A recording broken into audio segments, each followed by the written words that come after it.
Not exactly the first game that Broncos Country had hoped for to start the season, in particular for rookie quarterback Bo Nix. The final score for this one against the Seattle Seahawks, 26-10.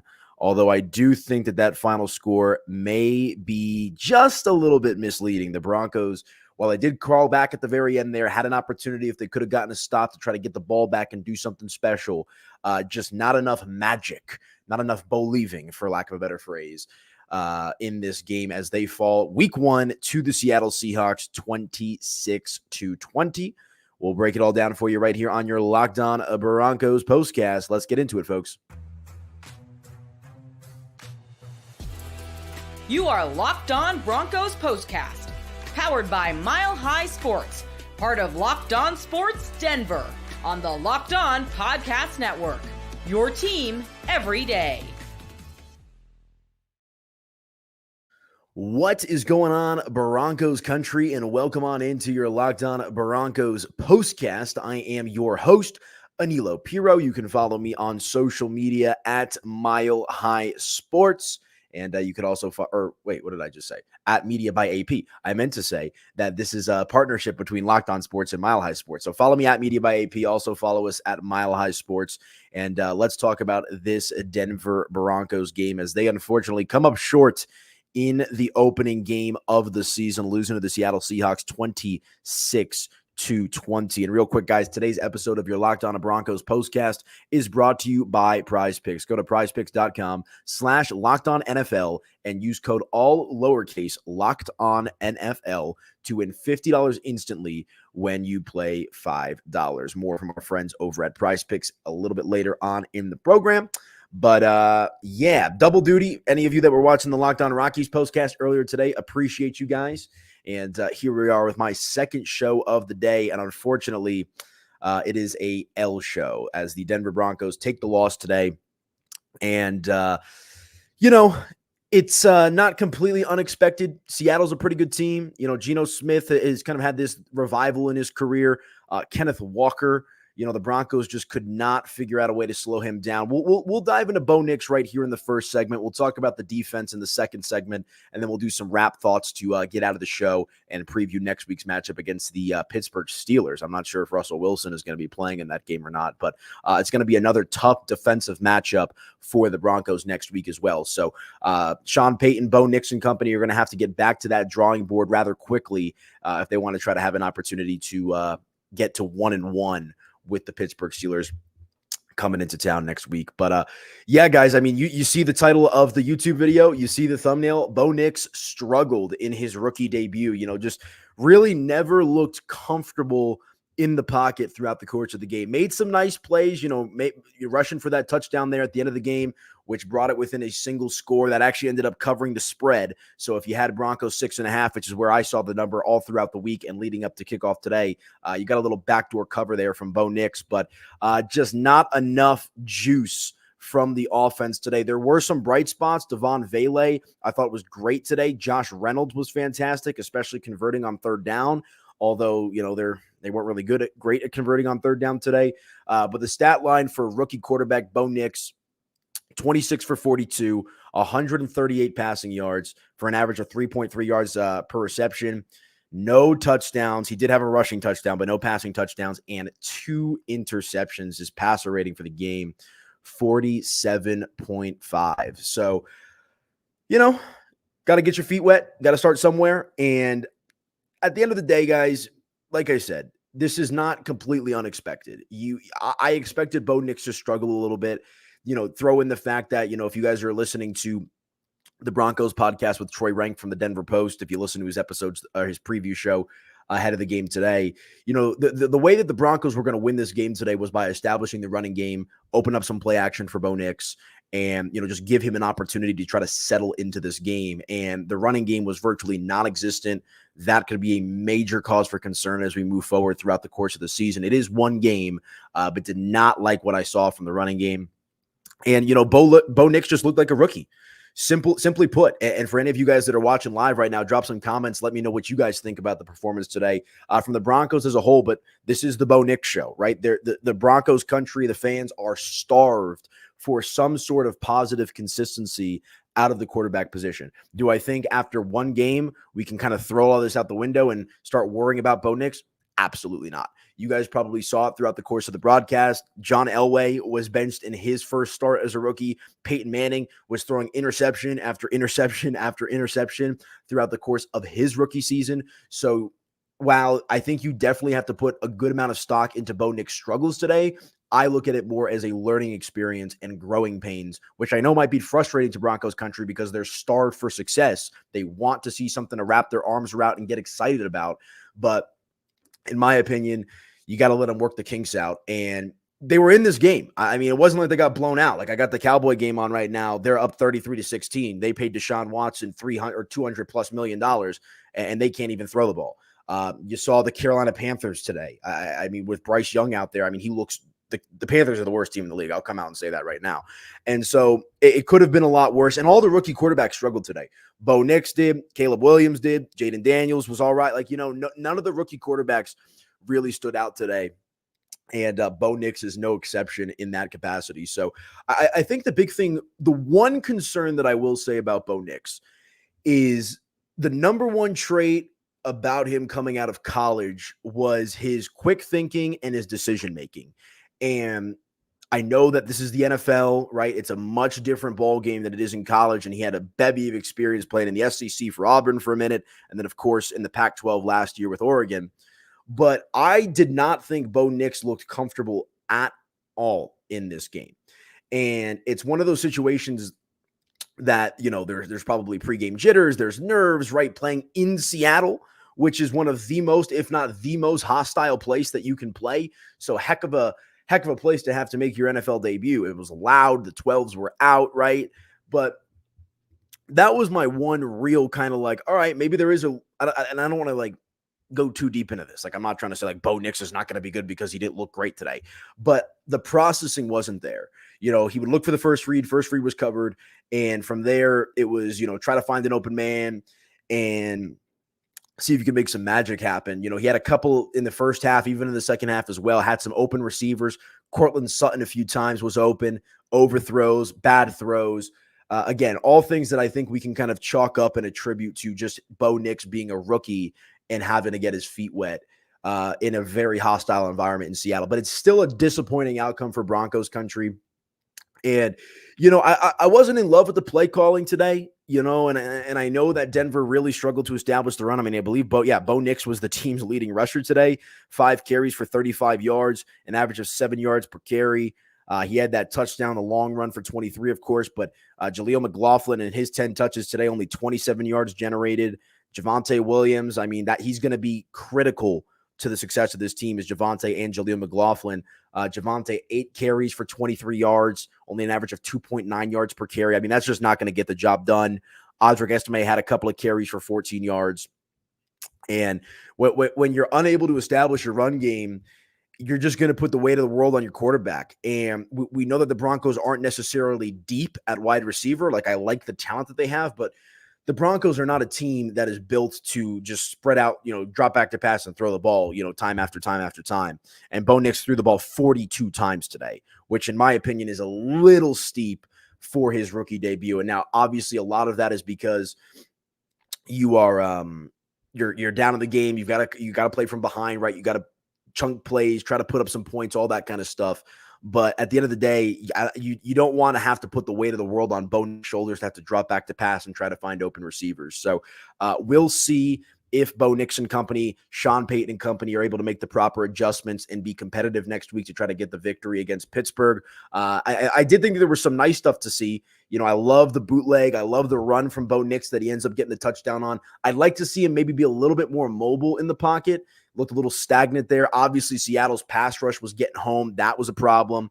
A large reason as to why the Broncos were unable to establish the run game is because the offensive line was pretty bad today. They lose Garrett Bowles to an ankle injury in the middle of the game as well. And no, I haven't seen any status update on Garrett Bowles. If anybody listening live can If they drop anything on Twitter or X, let me know so we can get that out there for the listeners. But the offensive line was just not it today. So all in all, not the best debut for Bo Nix, but hopefully only up from here. You want to see him be more consistent. You just need to give him some time as well, because like I said, you expect Bo Nix to have a little bit of that deer in the headlights look in his first start, his rookie debut in the NFL. But Seattle's a good team. They brought the pressure, good defense, and Bo Nix, you gotta say it. He did miss some throws. He had Cortland Sutton, as I mentioned, open on a couple crossing routes, some overthrows, and I'm going to chalk all that up to just it being Bo Nix's rookie start. I am not overly concerned about Bo Nix. There was nothing about this game today that makes me think like, oh my gosh, like did the Broncos screw up by drafting Bo Nix? I think the jury is still very much out in that department, but we'll have to see how he and the Broncos respond in week 2. All right, let's hit our first break. When we come back, we'll continue along with the conversation. Let's talk about that defense, because they got out to a great start, and it kind of feeds into Bo Nix. They get that interception out of the gate, first drive, and they get the field goal, which is better than nothing. But the defense, I thought, did a really good job of limiting Seattle in the first half, but then Kenneth Walker ran wild in the second half. We'll break all that down when we come back right here on your Locked On Broncos postcast. Stick with us, folks.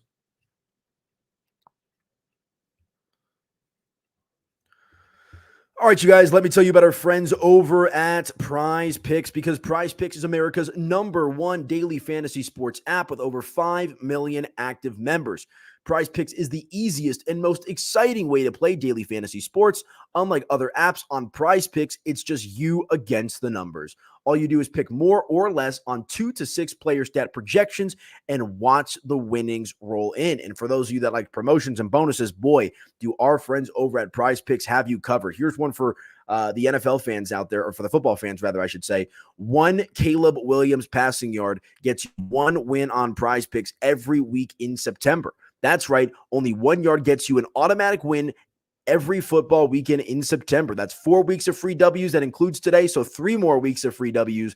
Don't miss out on this deal on Prize Picks, because it is gone when September ends. And guys, if you want to play Prize Picks alongside celebrities like Drewski, Joe Budden, and MA champ Sugar Sean O'Malley, you can now find community plays under the promos tab of the app to view entries from some of the biggest names in the Prize Picks community each week. Prize Picks puts their members first, so all withdrawals are fast, safe, and secure. When my picks hit, I can get my money in as quick as 15 minutes. Prize Picks invented the flex play, which means you can still cash out if your lineup isn't perfect. You can double your money even if one of your picks does not hit. Download the Prize Picks app today and use code LOCKEDONNFL and get $50 instantly when you play $5. That's code LOCKEDONNFL on Prize Picks to get $50 instantly when you play $5. You don't even need to win to receive the $50 bonus. It's guaranteed.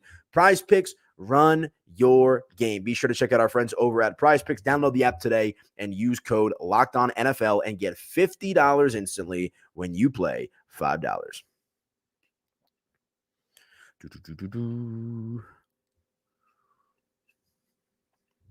All right, you guys, let me also tell you about the fine folks over at BetterHelp.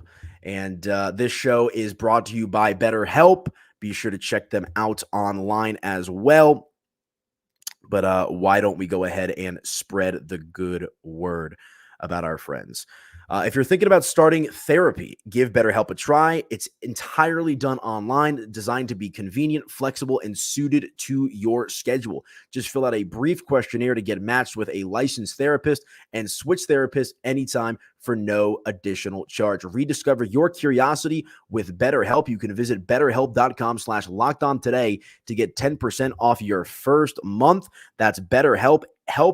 HELP.com/lockedon.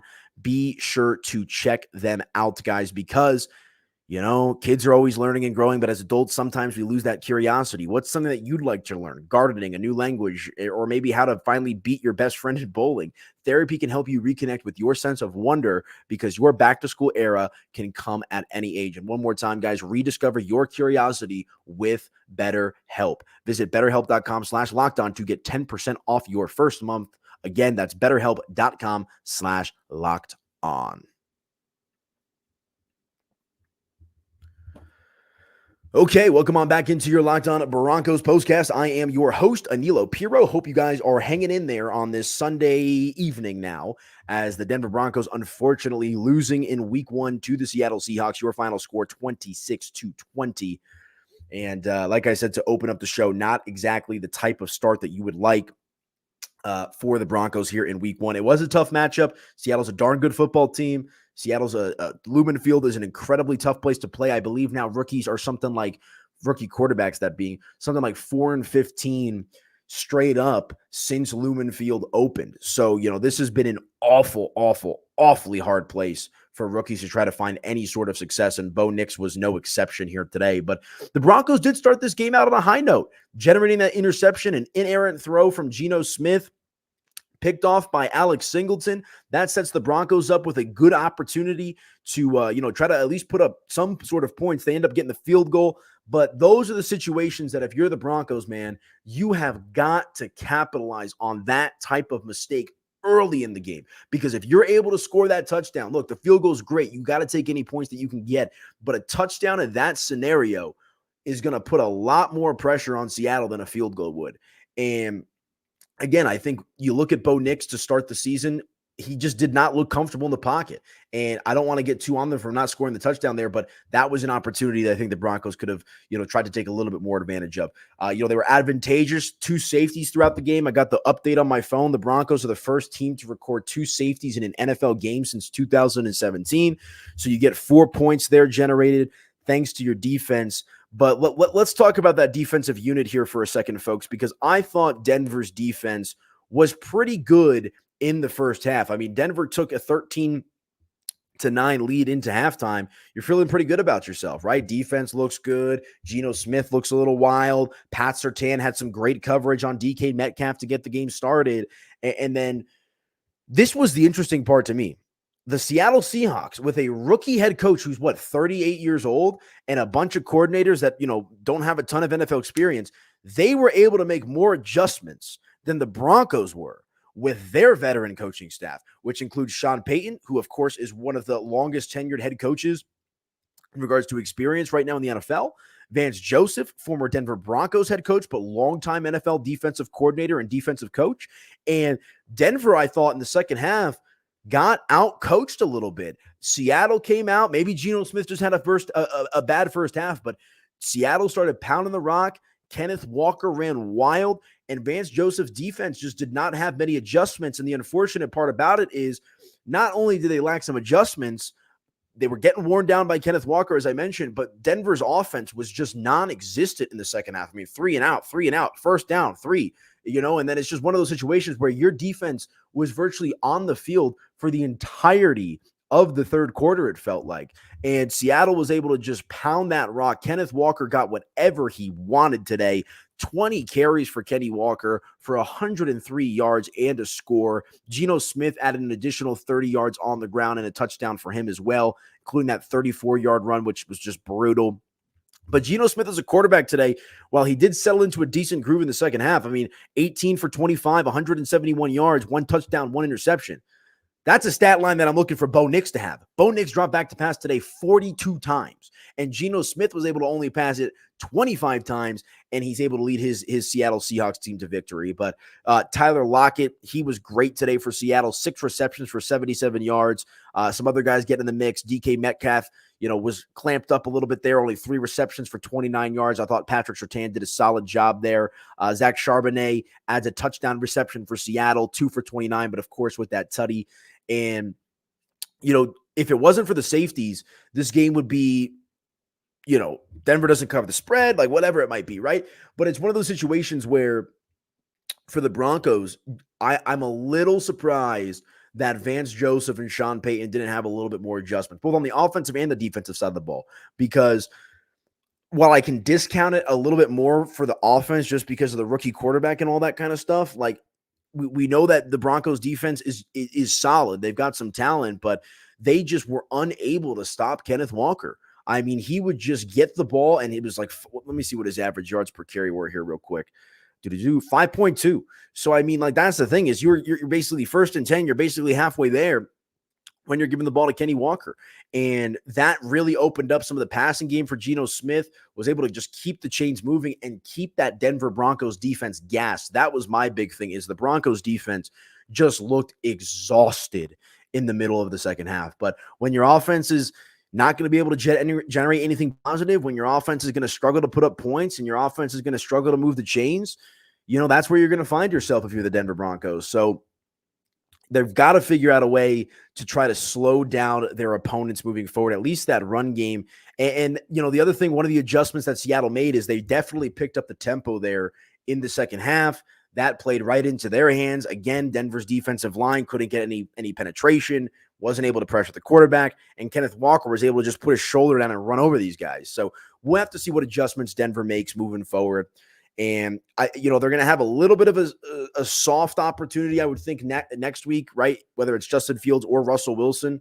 Neither one of those guys are as good as Geno Smith. Obviously, the Broncos country is very familiar with Russell Wilson. We'll see if he plays, but if it is Justin Fields, right? I don't think he threw for a touchdown today. I'll pull that up for when we do the next segment here. But at the end of the day, this was a winnable game for the Denver Broncos. It was a winnable game for the Denver Broncos. They got out to that good start, get a couple of safeties, get the interception, and were just unable to put that foot on the pedal full throttle and bring this game to Seattle. They let Seattle get back into this one from the first half, and then I thought they were just completely outcoached in the second half. So we'll see what happens as we move forward, but we got to turn the page now to week 2 with the Pittsburgh Steelers getting ready to play the Denver Broncos. But all right, let's hit our final break. We come back, we'll get ready to put a bow on the show, some more thoughts about this game for the Denver Broncos. And like I said, we'll also take a look at next week's matchup against the Pittsburgh Steelers. Stick with us. We'll be back here in just one moment on your Locked On Broncos postcast.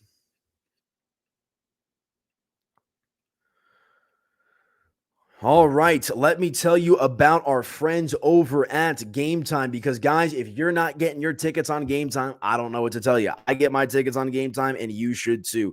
Let me tell you why. Because Game Time has a new feature called Game Time Picks that makes getting tickets for your favorite live events even easier. Game Time Picks filters out the fluff to show you only incredible deals on great seats, so you don't have to waste time searching through thousands of tickets.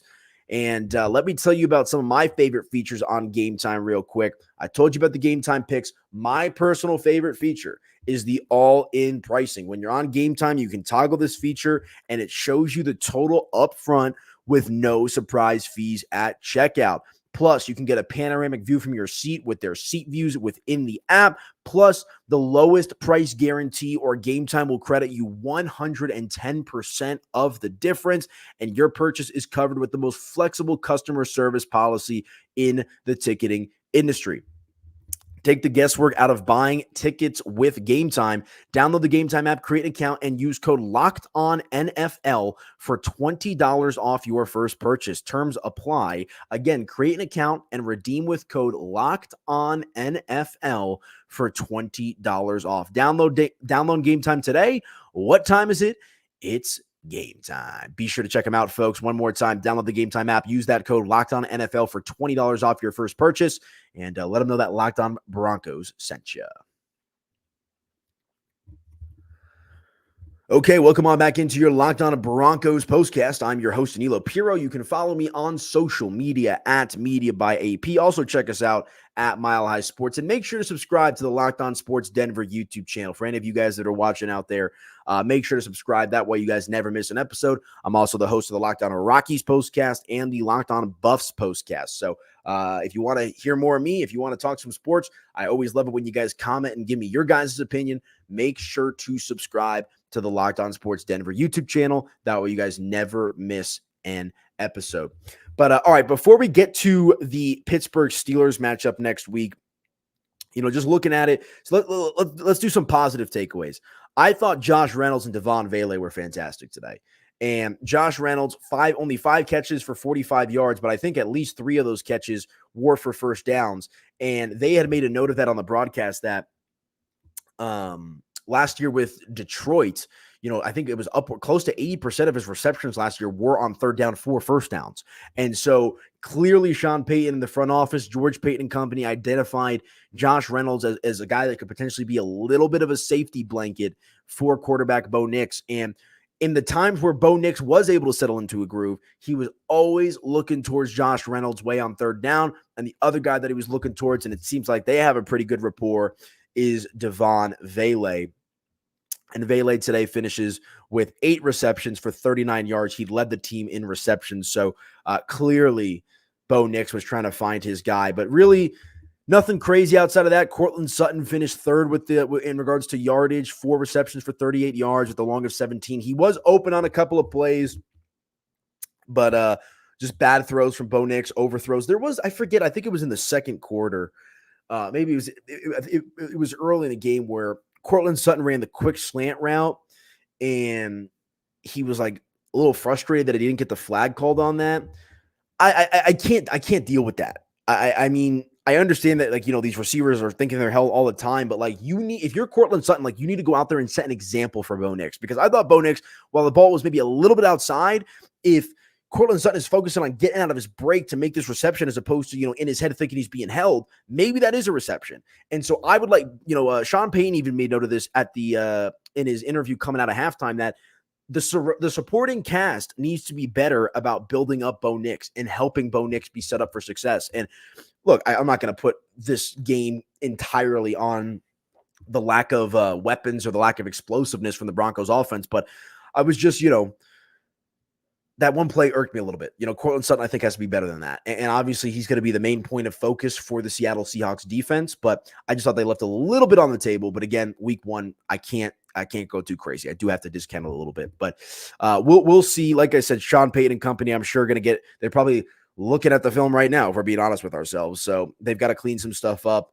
I would like to see them get a little bit more creative with the play calling. I thought they had some training wheels on Bo Nix today. Early in this game, run, pass, short dink and dunk passes. And I guess you want to try to build the confidence of the kid, right? But I don't know. I thought the play calling was uninspiring, especially for a franchise that has been, arguably the worst offensive team in the NFL for the last decade or so. You got to do something to be creative and just figure out ways to maneuver around and get guys open and just generate some momentum, because it just felt like drive after drive after drive after drive was just stalled, whether it was just inefficiency from the running game or Bo Nix missing throws or just a bad blocking from the offensive line. So I'm curious to see what they do next week against Pittsburgh. You got TJ Watt and company, right? This is not going to be an easy game whatsoever. I think Denver's defense can keep them in it, because I don't think that the Pittsburgh Steelers are going to be able to score a ton of points. But if we get a similar dynamic to what we saw today from Bo Nix in the offense, I mean, it might be a close game, much like Pittsburgh played today against Atlanta. So we shall see. Let's take a look here at that matchup before we get out of here between Denver and Pittsburgh. Pittsburgh got the win today over the Atlanta Falcons, 18-10. Justin Fields was the starting quarterback. Would not surprise me if he's the guy next week as well. I mean, but he didn't do anything crazy. 17 for 23, 156 passing yards.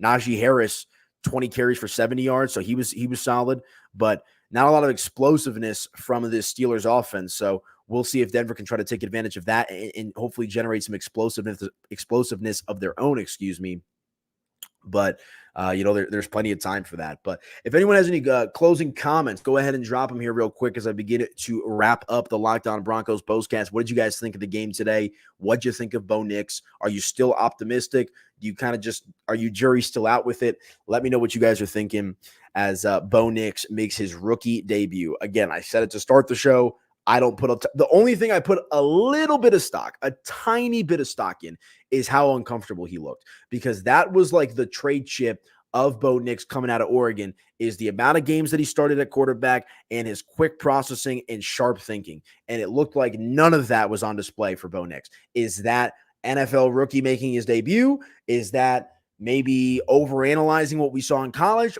I don't think we're able to make that decision yet, but I do want to see Bo Nix just look the part a little bit more. We saw that in the preseason, but that is the preseason. I saw it in training camp. I was at a majority of the practices. I was at some OTAs as well.